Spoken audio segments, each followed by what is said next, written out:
Naglabas na ang Court of Appeals ng freeze order laban sa mga bank account, ari-arian at sasakyang panghimpapawid na may kaugnayan sa mga anomalyang flood control project na iniimbestigahan ngayon ng gobyerno.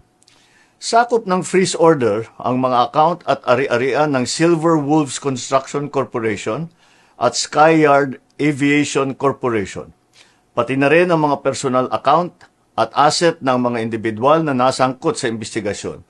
Kabilang ay si Congressman Eric Yap at Ed Vic Yap.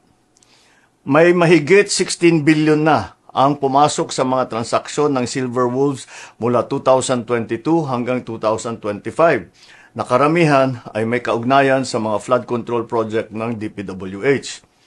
Kabuuang 280 bank account ang na-freeze, 22 insurance policy, 3 securities account, at 8 sasakyang panghimpapawid, kabilang ang mga eroplano at helicopter na konektado sa Skyyard Aviation. Kailangan natin ang mga freeze order na ito para hindi maibenta ang mga ari-arian at para maibalik natin sa ating mga kababayan ang bawat pisong pinaghihinalaang ninakaw. Meron ding 8 taga-DPWH sa Davao Occidental na nagpadala na ng sulat na sila ay magsusurrender sa NBI dahil sa hinaharap nilang mga kaso. Inaasahan na rin nating lalabas ang warrant of arrest na ni Sara Diskaya itong linggong ito at hindi na rin magtatagal ang pag-aresto sa kanya. Magpapatuloy ang investigasyon, magpapatuloy ang pagpapanagot at titiyakin ng pamahalaan na ang pera ng bayan ay maibabalik sa taong bayan.